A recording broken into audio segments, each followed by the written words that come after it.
और आज तुमसे एक वादा लेता हूं, मैं अपनी बात को खत्म करने जा रहा हूं, सबको बोलना है। आज तुमसे एक वादा लेता हूं, मोदी जी तुमने इस जंग को शुरू कर दिया है, तुमने इस जंग को शुरू कर दिया है, खत्म हम करेंगे। शुरू तुमने किया है, खत्म हम करेंगे। तुमने जो लड़ाई का ऐलान किया है, हमें तुम्हारा युद्ध कबूल है, हमें तुम्हारी तरफ से राइज की हुई जंग कबूल है। मुझे मालूम है कि तुम्हारे पास प्रशासन की ताकत, मुझे मालूम है हमारी बेबसी, मुझे मालूम है हमारी कमजोरी, मुझे मालूम है हमारी हीन भावता, हमें मालूम है हमारी ताकत क्या है।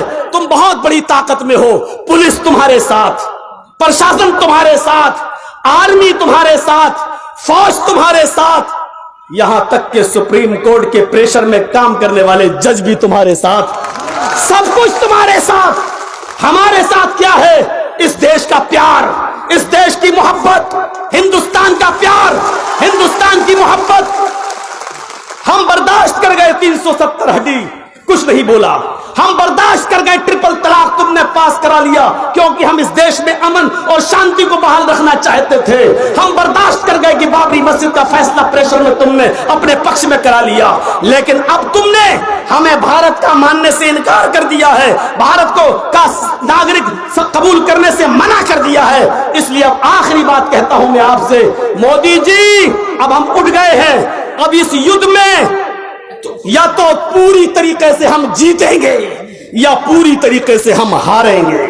मोदी जी अब ऐलान सुन लो, हम इस बंगाल की धरती पर एक ऐलान करके जाते हैं, अब इस जंग के अंदर या तो तुम्हारी जीत होगी या हमारी जीत होगी। इस जंग में हम या तो पूरी तरीके से जीतेंगे या पूरी तरीके से हारेंगे।